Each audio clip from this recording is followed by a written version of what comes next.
नमस्कार, मैं रफ़ी और आप देख रहे हैं DNN इंडिया। अजमेर के कचेरी रोड स्थित पंजाब नेशनल बैंक के सामने सड़क के एक और बने नाले की स्लैब में ट्रक धंस गया। गनीमत रही कि कोई जनहानि नहीं हुई। हालांकि धंसे हुए ट्रक को क्रेन की मदद से निकाल दिया गया। वहीं राहगीरों व दुकानदारों ने प्रशासन से नाले की मरम्मत की मांग की। अजमेर शहर में लगातार हो रही बारिश तापमान में गिरावट लाने के साथ ही दुर्घटनाओं की संभावनाओं को भी ला रही है।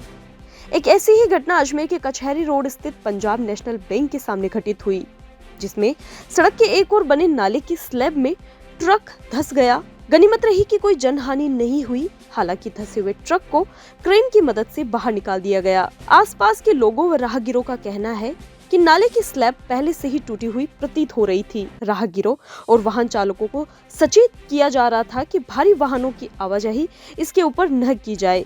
बताया कि नाले के निर्माण के कुछ दिनों बाद ही नाले की पट्टियां क्षतिग्रस्त हो गई थी। कई बार प्रशासन को इसके बारे में इत्तला भी कर दिया गया था।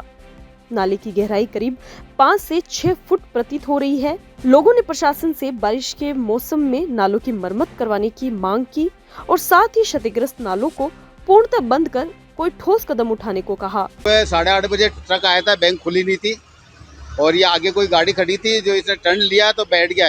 ये दीवार तो पहले ही टूटी हुई थी नाले की। हम तो सबको मना करता हूँ कि इस पे मत चढ़ना, मत भारी वजन गाड़ी मत चलाना, क्योंकि 2 बार बंदे ही 2 बार टूट चुकी है दीवार।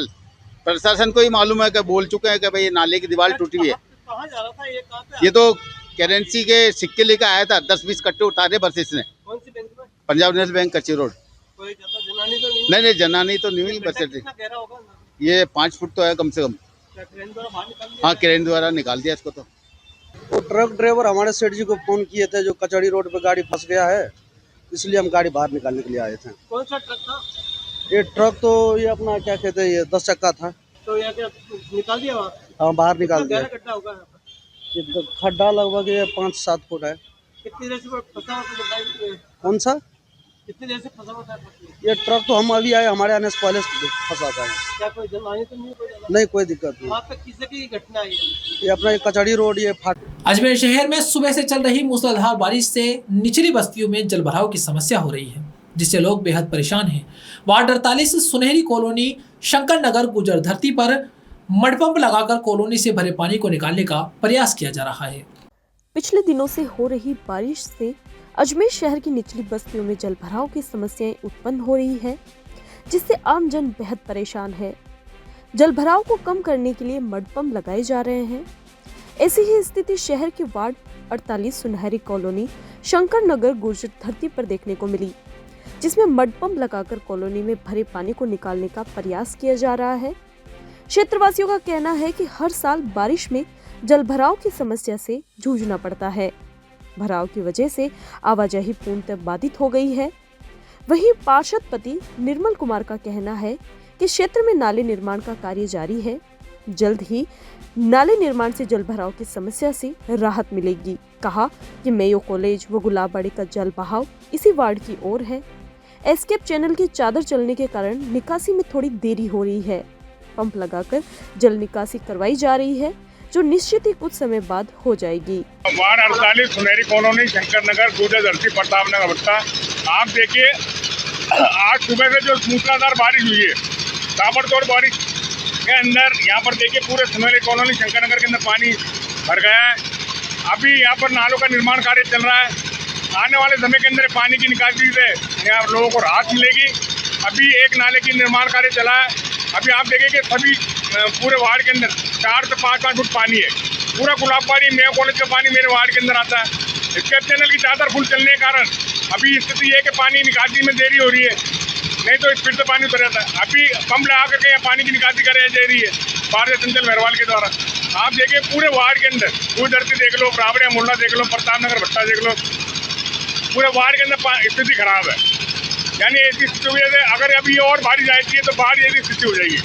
आज हमारे जो कोली समाज के लोग देवता है उनका मेला अलग है, कनवा बाबा का मेला होने का ना आज पूरा देखिए आप लोग अपने घरों से बाहर नहीं निकल पा रहे हैं, बच्चे स्कूल नहीं जा पा रहे हैं, स्कूलों की छुट्टी करा दी गई है, स्कूलों के अंदर बच्चे परेशान हो रहे हैं। तो बच्चे आज पूरे कमर तक पानी के अंदर बच्चे स्कूल में घर जा रहे हैं।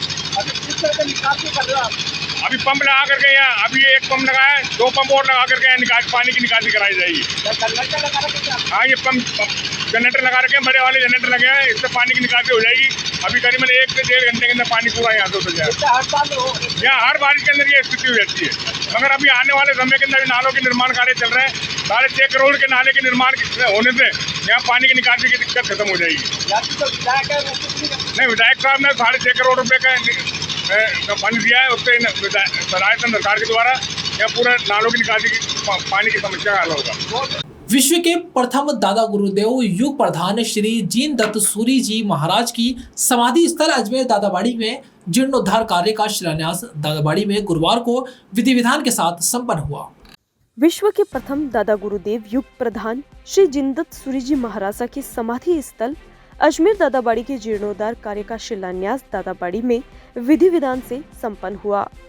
श्री जिनदत्त सूरी समाधि स्थल खरतरगज संघ प्रवक्ता रिखप सुराणा ने बताया कि जीर्णोद्धार कार्य के शिलान्यास में रोपी जाने वाली 101 शिलाओं का मध्य प्रदेश निवासी विधिकारक अरविंद प्रवीण चौरड़िया द्वारा विधि विधान से अभिषेक कराया गया, जिसमें 101 लाभार्थी परिवारजनों ने पूजा के वस्त्रों में अभिषेक किया। श्री जिनदत्त सूरी जी महाराज की मुख्य धरणी कुर्मशिला कोयम्बटूर निवासी विजयचंद पारसमणि कुशल दीपमाला झाबक परिवार ने अभिषेक किया।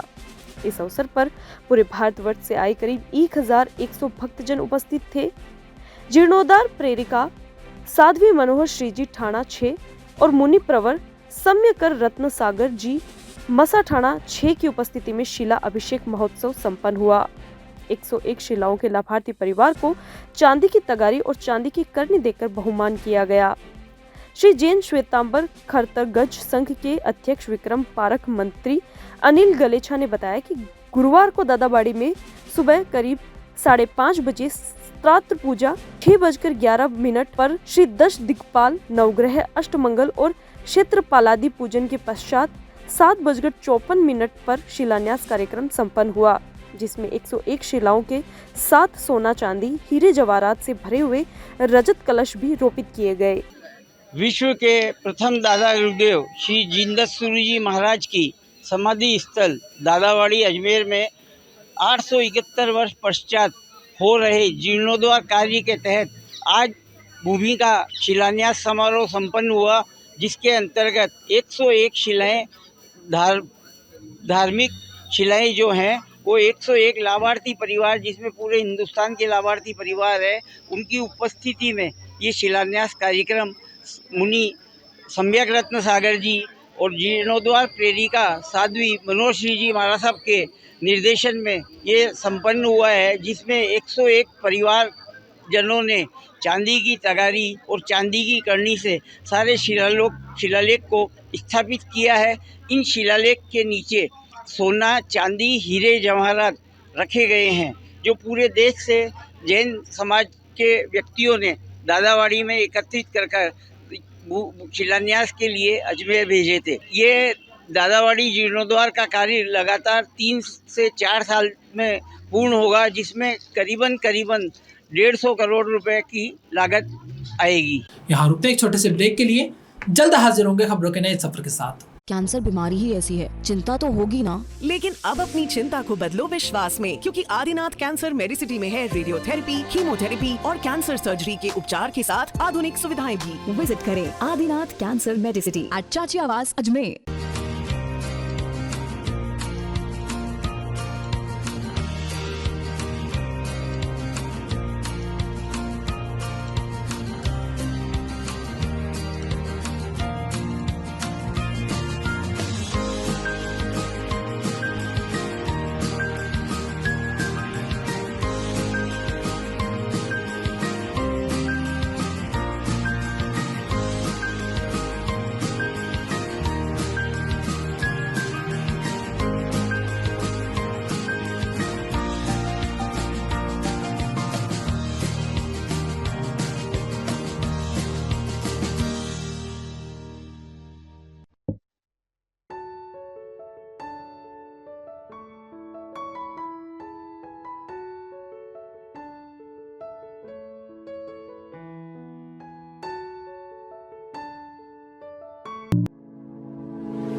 अजमेर की संगम विहार कॉलोनी के स्थानीय लोगों ने जल भराव की समस्या को लेकर अजमेर नगर निगम की नेता प्रतिपक्ष द्रौपदी कोहली को अवगत करवाया। कोहली ने प्रशासन से तत्काल संपर्क कर क्षेत्र में जल निकासी करवाई। अजमेर की संगम विहार कॉलोनी में हाल ही में हुई मूसलाधार बारिश के चलते जल भराव की गंभीर स्थिति उत्पन्न हो गई थी। कॉलोनी वासी इस समस्या को लेकर लंबे समय से प्रशासन को लिखित में अवगत करवा चुके थे, लेकिन कोई ठोस कार्रवाई नहीं की गई।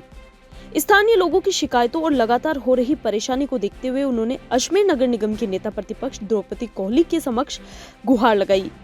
इसके बाद कोहली ने प्रशासन से तत्काल संपर्क कर क्षेत्र में जल निकासी के लिए समन्वय स्थापित किया, जिसके चलते कॉलोनी वासियों को अस्थायी राहत प्रदान की गई। क्षेत्रवासियों ने इस त्वरित कार्रवाई के लिए नेता प्रतिपक्ष द्रौपदी कोहली का आभार भी व्यक्त किया। कोहली ने जानकारी दी कि संगम विहार कॉलोनी में कई वर्षों से जल भराव की समस्या बनी हुई है और थोड़ी सी बारिश में ही यहाँ की सड़कें जलमग्न हो जाती है, जिससे जनजीवन बुरी तरह प्रभावित होता है। नेता प्रतिपक्ष ने चेतावनी दी है कि यदि जल्द ही इस समस्या का स्थायी समाधान नहीं किया गया तो क्षेत्रवासी प्रशासन के विरुद्ध उग्र आंदोलन करने को बाध्य होंगे, जिसकी पूरी जिम्मेदारी प्रशासन की होगी। उन्होंने प्रशासन से मांग की है कि कॉलोनी में जल निकासी की स्थायी योजना बनाई जाए ताकि भविष्य में इस प्रकार की स्थिति से बचा जा सके। आज संगम विहार कॉलोनी में आए, देख रहे हो आप कितनी बारिश है और 3 दिन बारिश का अलर्ट है और परेशानी इनकी इतनी जबरदस्त है कि 10-10 फीट पानी भर रहा है। लोग बच्चों को भी मैंने देखा, आदमी के पसीने आ जाए, ऐसे बेचारे बच्चे जूते मोजे खोल कर और फिर जा रहे हैं। और इन लोगों की एक महिला के तो अपनी सांस का पैर ही टूट गया क्योंकि पता ही नहीं लगा गड्ढा का है। इस तरह से यहाँ पर इतनी ज़बरदस्त समस्या है। मैंने एडी अधिकारी से बात की, वो लोग आए हुए हैं। अब पानी का कैसे निकालना है, जो नाला है उस नाले में नाले को मिलाकर ताकि परमानेंट समस्या हो। पानी को पंप लगाने के बाद उसको निकाल दो, ये समस्या नहीं है, लेकिन यहाँ नाला बनना चाहिए और नाला बन के इनकी स्थायी समाधान निकलना चाहिए। वो आज इन्होंने कहा है। अब देखते हैं अगर एरिया नहीं कर देगी तो ये जनता मेरे साथ है, ये जनता को लेकर और धरना प्रदर्शन करेंगे। जबरदस्त प्रदर्शन। ये हमारी समस्या है, वार्ड नंबर 37 से रामस्वरूप सैनी बोल रहा हूँ मैं। हमारे यहाँ 4 साल से इतनी बारिश हो रही है, जब से इतनी बड़ी समस्या है कि घरों में पानी घुसा रहता है यहाँ पे। हमने कलेक्टर साहब को भी ज्ञापन दिया, निगम में भी दिया और पार्षद साहब को भी बोल दिया, एडीए में भी दिया है, तो उन्होंने हमारी कोई भी सुनाई नहीं करी। लास्ट में हम हारे थके हम द्रौपदी कोहली साहब के पास गए, वो हमारी सुनाई करी। उन्होंने हाथों हाथ प्रशासन को फ़ोन करा, एसडीएम साहब आए, तहसीलदार साहब आए, एडीए के साहब आए, उन्होंने हमारी सुध ली। यहाँ पे आके उन्होंने देखा, हाथों हाथ हमारे को रात का काम दिलाया उन्होंने और हमें इनका धन्यवाद है। कब से परेशानी है? परेशानी हमारे 4 साल से जब भी बारिश होती है, जब यही समस्या रेगुलर 4 साल से मतलब ज़्यादा दिक्कत आ रही है हमारे को, बहुत ज़्यादा यहाँ पे। बच्चे भी अभी बच्चे मोजे काट के कैसे जा रहे थे? बच्चे हैं अभी स्कूल में आते हैं, यहाँ मोजे उतार के फिर पानी के अंदर से जाते हैं बच्चे यहाँ पे। कई बच्चे रिश्तेदारों के घरों में रह रहे हैं, तो कोई दूसरी जगह घरों में घर ही शिफ्ट कर लिया। 2 लोगों ने तो दूसरी जगह रहने लग गए, यहाँ पे छोड़ के मकान। दूध आता है, दूध वाला बाहर को देके जाता है, उसके बाद में दूध लेके जाते हैं पानी के अंदर से। 4-4 फीट पानी भरा रहता है यहाँ पे। तो अभी बीच में आपके एम्बुलेंस वगैरह भी नहीं? आप नहीं, कोई अभी है कि डिलीवरी हुई थी अभी अपने इसको 28 तारीख को डिलीवरी हुई थी। उन्होंने डिलीवरी के हाथों में उस महिला को ले जाके रोड हाईवे पे बैठाई है उसको एम्बुलेंस में। अरे 4 साल से बहुत परेशानी हो रही है, हमारे घुटनों से भी ऊपर तक पानी भरता है और हमारे बच्चे स्कूल नहीं जा रहे हैं, ड्यूटी वाले गाड़ी निकाल नहीं सकते घर से, बहुत पानी भर रहा है।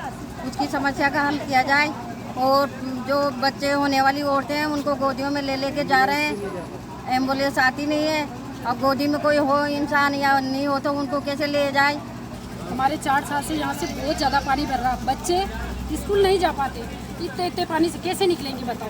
और किसी की हारी बीमारी हो जाती रात को तो वो कैसे लेके जाएगा? सबसे बड़ी तो ये समस्या है इस पानी। अजमेर में मस्जिद, मदरसों और दरगाह को नबी पाक की आमद की खुशी में खूबसूरत रोशनी से जगमग कर दिया गया है। हजरत ख्वाजा गरीब नवाज के आस्थाना शरीफ पर भी जश्न मुस्तफ़ा की धूम मची हुई है, जहां तमाम दरगाह अहाता को विशेष रोशनी और फूलों से सजाया गया है। जश्न ईद मिलादुन नबी के मौके पर विश्व भर में उम्मते रसूल हजरत मोहम्मद मुस्तफ़ा सल्लल्लाहु अलैहि वसल्लम अपने नबी पाक की योम विलादत जन्मोत्सव को मनाने के लिए बेकरार है। मुस्लिम इलाकों में सरकार की आमद महरबा के साथ तला अल बद्रु अलैना की सदाएं बुलंद हो रही है। राजस्थान के शहर अजमेर में भी मस्जिद, मदरसों और दरगाहों को नबी पाक की आमद की खुशी में खूबसूरत रोशनी से जगमग कर दिया है। हजरत ख्वाजा गरीब नवाज रहमतुल्लाह अलैहि की आस्ताना शरीफ पर भी जश्न मुस्तफ़ा की धूम मची हुई है, जहां तमाम दरगाह आहता को विशेष रोशनी और फूलों से सजाया गया। खास बात यह है कि सुल्तानुल हिंद के दरबार में चारों तरफ अहल बेत के नाम सुनहरी पर्दों पर लगाए गए, जहां जायरीन इस खूबसूरत नूरानी मंजर को देखकर हसीन और यादगार लम्हे अपने कैमरे में कैद कर रहे हैं। रहमतुल लिल आलमीन के जश्न में मिलाद और नजरो नियाज का भी एहतमाम किया जा रहा है। सरकार की आमद मरहबा के नारों से मुस्लिम इलाकों में रहमत की फिजा चल रही है। 5 सितंबर को जश्न विलादत ए रसूल के लिए बच्चे, बूढ़े और नौजवानों में जबरदस्त जोश और खुशी देखी जा रही है। दरगाह शरीफ में 3 रोज बाद नमाज ईशा मामूल, आस्ताना महफिल समा और मिलाद मुस्तफ़ा सल्लल्लाहु अलैहि वसल्लम मनाया जाएगा। 1500वें जश्न ईद मिलादुन नबी पर आलिमा इकराम सुन्नते नबवी को आम करने के लिए भी लोगों को नसीहत अमली की ताकीद करेंगे। इस मौके पर खुसूसी आलम इस्लाम की खैरियत और मुसलमानों को शरीयत पर अमल करने की भी अपील की गई है। बड़ा मुबारक महीना माह रबीउल अव्वल शरीफ का है और मोहम्मद रसूलुल्लाह सल्लल्लाहु अलैहि वसल्लम पूरी कायनात के लिए रहमत बन के आए, और चाहे किसी भी मज़हब का हो, सरकार सब के लिए रहमत बन के आए। तो ऐसे मुबारक महीने में हमें ज़्यादातर दुरूद शरीफ का विर्द रखना चाहिए और हर गुनाहों की तौबा करना चाहिए। जैसे देख शायर ने कहा है, करीबम या रसूल अल्लाह गरीबम नदारम दर जहाँ जुस्तु हबीबम मर्ज़ दारम जे हिस्सियाँ ला दवाए मगर अल्ताफ़ तो माशत कबीबम बरी नाज़म के हस्तम उम्मत तो गुनाहगारम व लेकिन खुश नसीबम। हम बहुत बड़े खुश नसीब हैं कि मोहम्मद रसूलुल्लाह सल्लल्लाहु अलैहि वसल्लम की उम्मत में पैदा हुए। अल्लाह ताला हमें ईमान और अमाल की दौलत से माला माल फरमाए और आने वाले तमाम कबीरा सगीरा गुनाहों से बचाए। और ऐसे मुबारक महीने में और जब 12 रबीउल शरीफ पर जब जुलूस निकाला जाता है तो उसमें ज़्यादातर दुरूद शरीफ का जिक्र है और डीजे गाने वाने इससे बचते रहें और गुनाहों से अपनी तौबा करते रहें। अल्लाह ताला इस मुबारक महीने के सदक़े में हम सब के कबीरा सगीरा गुनाहों को माफ़ फरमाए और सरकार की सच्ची मोहब्बत अता फरमाए। ईमान अमाल की दौलत से हम सब को माला माल फरमाए। यही मेरी दुआ है सरकार गरीब नवाज की बारगाह से कि सरकार हमारी इस रबीउल अव्वल शरीफ के सदक़े के फैल तमाम आलम इस्लाम का बोलबाला और हर मज़हब मिल्लत के लोगों में सब में मोहब्बत इत्तेफाक अता फरमाए और इस्लाम का बोलबाला फरमाए और सुन्नियत का बोलबाला फरमाए। अब चमकना है, इसलिए आला हज़रत ने फरमाया, चमक तुझसे पाते हैं सब पाने वाले, मेरा दिल भी चमका दे चमकाने वाले। तू जिंदा है वल्लाह, तू जिंदा है वल्लाह, मेरे चश्मे आलम से छुप जाने वाले। सरकार का आना ही चमक है। अल्हम्दुलिल्लाह सरकार दो आलम सल्लल्लाहु अलैहि वसल्लम के वसीले से, तसव्वुर से, उनके दुआओं की, उनकी निगाहों की बरकत से पूरी दुनिया के अंदर अमन अमान कायम रहे।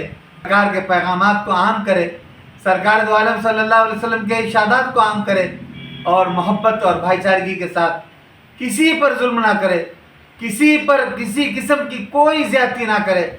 बस सरकार की मोहब्बत में डूबकर अगर आपको कोई गाली भी देता है तो उसके बदले में आप दुआ दीजिए, अगर आपको कोई जुल्म करता है तो आप उसके बदले में दुआ दीजिए। यही सरकार की सुन्नत है।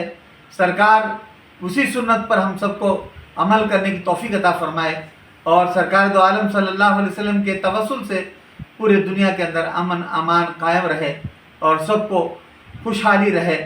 1500 साला ईद मुबारक, 1500 साला जश्न ईद मिलादुन नबी पूरे आलम इस्लाम के तमाम लोगों को, तमाम हिंदुओं को, मुसलमानों को, सिख को, ईसाई को, हर एक को, क्योंकि सरकार की आमद जो है वो पूरे 18,000 जो मखलूक है, जितनी मखलूक है सबके लिए सरकार की आमद, सरकार का आना, सरकार के पैगामात का, सरकार के तालीमात का, सरकार दो आलम सल्लल्लाहु अलैहि वसल्लम के तमाम उनके आने की आमद जो है सबके लिए खुशी है, सबके लिए खुशी है। इसी खुशी को अल्लाह ताला हर मखलूक में अता फरमाए, हर एक में वो खुशी अल्लाह ताला ये 1500 साला जश्न ईद मिलादुन नबी के मौके पर हर गली हर कूचा खुशबू से महकता रहे, चमकता रहे, धमकता रहे अल्लाह उनकी किस्मतों को भी जगाए। आशिकाने इश्क मोहब्बत के जो अंदाज में जो इंसान ईद मिलादुन्नबी मना रहा है, अल्लाह ताला उसको उस अंदाज में कबूल फरमाकर उसको तरक्की, कामयाबी, कामरानी अता फरमाए। दोनों जहाँ की नेमतें, बरकतें, नुसरतें, रहमतों के ख़जानों से अल्लाह ताला माला माल फरमाए। रहमतुल आलमीन का सदका हम तमाम लोगों पर भी अता फरमाए। अजमेर के लाखन कोटड़ी स्थित पार्श्वनाथ भगवान जैन मंदिर में पुजारी की नृशंस हत्या के मामले में अजमेर सेशन कोर्ट ने आरोपी को उम्र कैद की सजा सुनाई और 25,000 रुपए का जुर्माना भी लगाया। इस मामले में अभियोजन पक्ष की ओर से कुल 22 गवाह और 71 दस्तावेज पेश किए गए। अजमेर के लाखन कोटड़ी स्थित पार्श्वनाथ भगवान जैन मंदिर के पुजारी की नृशंस हत्या के मामले में अजमेर सेशन कोर्ट ने आरोपी को उम्र कैद की सजा सुनाई और 25,000 रुपए का जुर्माना भी लगाया। इस मामले में अभियोजन पक्ष की ओर से कुल 22 गवाह और 71 दस्तावेज पेश किए गए। लोक अभियोजक जयप्रकाश शर्मा ने बताया कि लाखन कोटड़ी स्थित पार्श्वनाथ भगवान जैन मंदिर के पुजारी शंकर लाल की मार्च 2024 को एक बदमाश द्वारा पत्थर मारकर नृशंस हत्या कर दी गई थी, जिसके बाद पीड़ित परिवार की ओर से पुलिस थाने में मुकदमा दर्ज करवाया गया था। लंबे समय से चल रहे मुकदमे में आज अजमेर सेशन न्यायालय की ओर से गेगल के गुंडर गांव निवासी कालू को उम्र कैद की सजा सुनाई है। लोक अभियोजक ने बताया कि मुजरिम को घटना के 2 दिन बाद ही कब्रिस्तान से पुलिस ने अरेस्ट किया और आरोपी के कब्जे से पत्थर और गमछा भी पुलिस ने बरामद किया। पत्थर और गमछे पर लगा खून एफएसएल रिपोर्ट में मृतक के खून से मैच हुआ था। सबूतों के आधार पर ही आज सेशन कोर्ट ने आरोपी को दोष सिद्ध मानकर उम्र कैद की सजा सुनाई और 25,000 रुपए का जुर्माना भी लगाया। मार्च 2024 की घटना है। पार्श्वनाथ भगवान जैन मंदिर लाखन कोटड़ी का मामला है। वहाँ के जो पुजारी थे शंकर लाल जी, उनके 4 मार्च 2024 को एक व्यक्ति द्वारा पत्थर मारकर, सर में पत्थर मारकर नृशंस हत्या कर दी गई थी, जिसके बाद दिनांक 11 मार्च 2024 को उनके पुजारी जी की जो है डेथ हो गई थी। इस पर जो हत्या का जो मुकदमा चल रहा था, उसमें आज जिला एवं सत्र न्यायाधीश श्रीमान विक्रांत जी गुप्ता ने अभियुक्त को धारा 302 भादसे में आजीवन कारावास की सजा से दंडित करने का आदेश पारित किया है और 25,000 रुपए उस पर जुर्माना भी लगाया गया है। आरोपी का नाम क्या है? आरोपी का नाम इसमें कालू है, जो गांव बूढ़ा पुलिस थाना गेगल अजमेर का इसमें निवासी है। और न्यायालय ने इसमें यह भी व्यवस्था दी है कि भाई इसमें जो पुजारी जी का जो परिवार है, उनको पीड़ित प्रतिकर स्कीम के तहत इसमें कंपनसेशन भी दिया जाना चाहिए, जो 5 लाख रुपए तक का हो सकता है, जो विधिक सेवा प्राधिकरण के माध्यम से इसमें दिया जाएगा। इसमें कुल 22 गवाह अभियोजन की तरफ से प्रस्तुत हुए हैं और कुल 71 दस्तावेज न्यायालय में प्रस्तुत कर उसमें एग्जिबिट करवाए गए इसमें। और मुलजिम के कब्जे से जो है, इसमें जो है मुलजिम को 2 दिन बाद ही पुलिस ने वहाँ जो कब्रिस्तान में हत्या करके छुपा हुआ था, पुलिस ने 2 दिन बाद इसको गिरफ्तार कर लिया था। और इसके कब्जे से जो पत्थर और जो खून लगा मफलर था, तो एफएसएल रिपोर्ट में भी बाद में मुलजिम के कब्जे से जो सामान बरामद हुआ है, उस पे जो पुजारी जी की हत्या हुई थी, उसमें जो खून था, वो खून भी मैच हुआ है। खबरों के सफर में अभी सिर्फ इतना ही। फिर हाजिर होंगे खबरों के नए सफर के साथ। तब तक के लिए दीजिए इजाजत। नमस्कार।